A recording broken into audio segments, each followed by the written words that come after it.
Hello everyone, welcome back to Lynn's Homestead. I bought a new tank filled with gas. It's a 20-pounder. I actually got it from a grocery store. Now here's a funny thing about buying these tanks pre-filled, I have one tank, it needs refilled. When I left to do my chores or do, some errands, I forgot the thing. And I go, God, I don't want to drive all the way back. And then people in the spring here in Tennessee and Kentucky are nuts. Damn you, groundhog. But anyways, I couldn't figure out. I got the tank, hooked it up, wasn't doing anything. I read some instructional.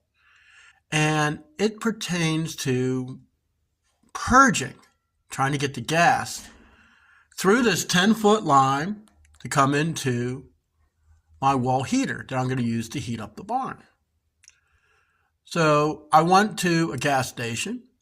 They wanted $63 for a full 20-pound tank and $28 for exchange. I stopped at the grocery store looking for mangoes, getting ready for my procedure this month. Not looking forward to that.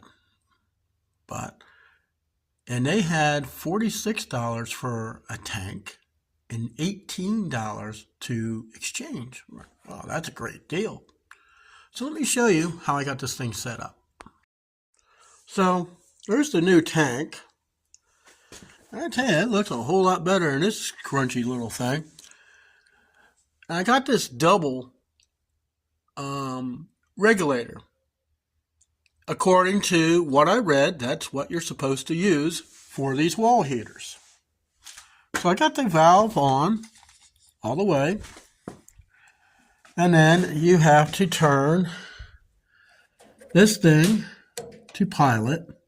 And you press down and you press the button. And you kind of do it in such a way so to get the pilot to come on. Now, I never owned one of these things before. So I'm just sitting here holding this thing down. And you press the button. Now it started. You turn the valve until you get to 1. So now this thing's lit. I think that's kind of cool because, this thing's putting off a lot of heat. And then if you want to increase it, you just turn the knob.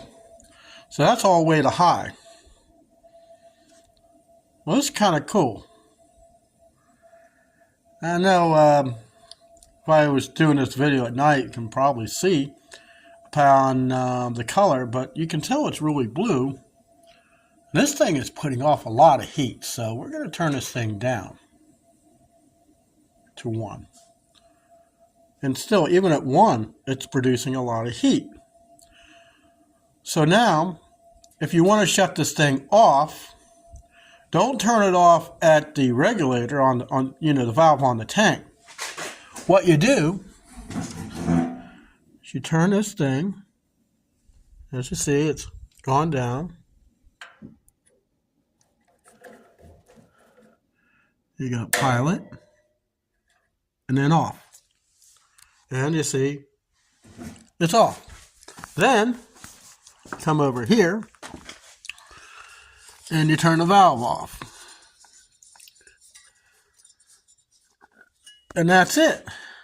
So to start it, you turn that on. You come over here. You turn it pilot. You press this thing down.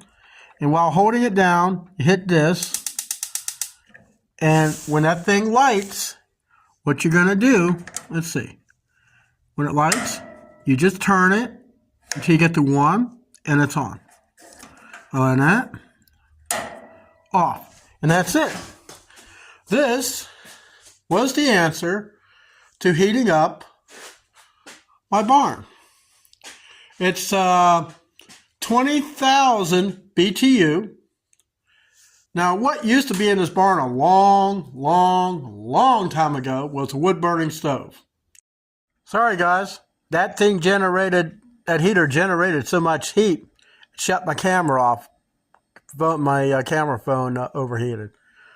But like I say, the wood burning stove probably would have done good, but the chimney is falling apart.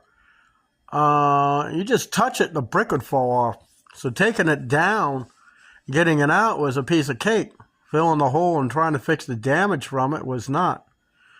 But yeah, I don't even remember what I paid for this heater. I want to say I paid about $20-25 for it. It's normally $199 at Lowe's, but since someone brought it back, it was missing all these pieces. Basically, I bought it for parts, but I put $40 into special hose with the regulator because I couldn't find one anywhere. I mean, no one had it. But now, with that, a new tank full of propane.